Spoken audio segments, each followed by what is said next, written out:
Welcome to today's deep dive. Today, we are exploring the mind of Mohanad Hijazi.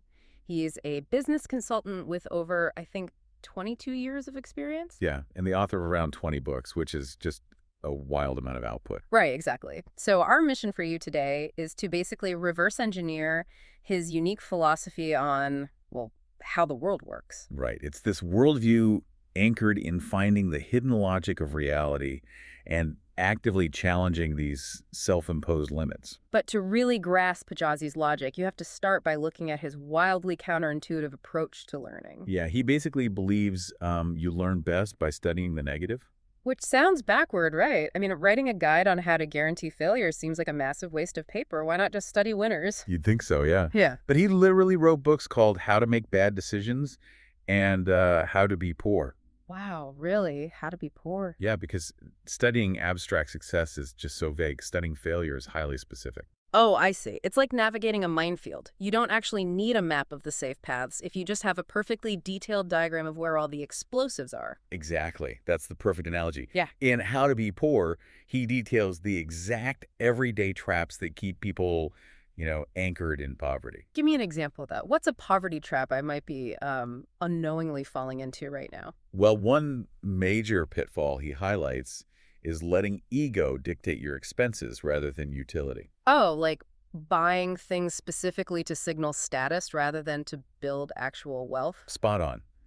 By identifying these specific bad choices, you naturally execute the good. You basically reverse engineer your life. Right, but avoiding failure doesn't automatically equal success. I mean, you can sit safely outside the minefield forever, never step on a bomb, and still starve. Yeah, very true. So what is the actual engine for moving forward? That's where his success equation comes in. Okay, break that down for us. It's a formula built on 4 controllable pillars. You've got commitment, knowledge, experience, and financial readiness.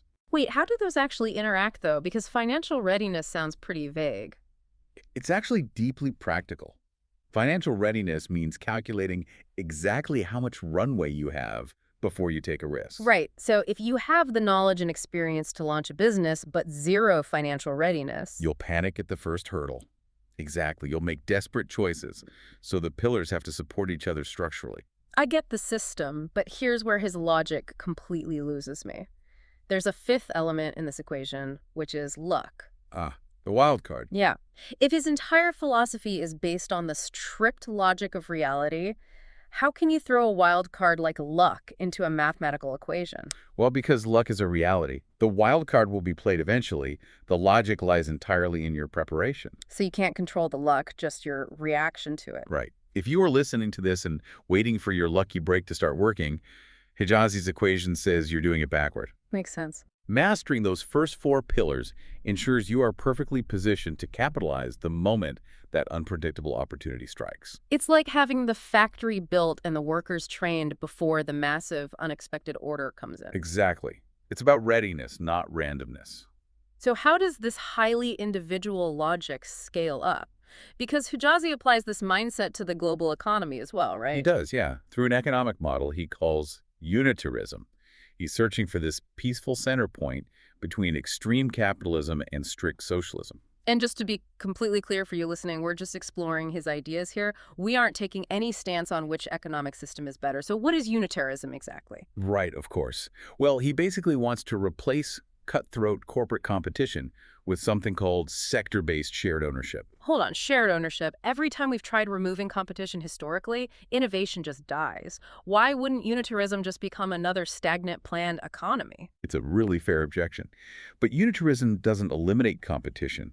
It redefines the goalpost. Instead of competing solely to maximize profit at all costs, sectors compete to maximize societal impact. Okay, make that concrete for me. What does that actually look like in the real world? Imagine the entire energy industry isn't a dozen companies fighting to bankrupt each other. They operate as a unified sector where workers share in the wealth generated. But they still need a reason to innovate, right? Yeah, they are still incentivized and rewarded for collective innovations, like finding cheaper renewables or reducing emissions. You get the innovation of capitalism, driven by the equity of socialism. Wow, it's a fascinating worldview. Hijazi really blends a deeply analytical structure with a human-centric focus. He really does. Whether you are navigating your own personal minefield, building up the pillars of your success equation, or thinking about how we structure society, it all comes back to the same thing. Aligning our collective interests and understanding the true logic of reality. Exactly. And recognizing that the structures around you and the ones in your own mind are not as fixed as you might think. Yeah. Speaking of those mental structures, we want to leave you with one final provocative concept from another of his books, The Hidden Power. Oh, I love this one. Right. Hijazi believes the only true boundaries we face are the ones we impose on ourselves. He argues that the word impossible isn't a fact, it's just a lazy habit of thinking. Just an illusion, basically. Exactly. So if impossible is just an illusion, what impossible reality could you create for yourself tomorrow if you simply dropped your disbelief today?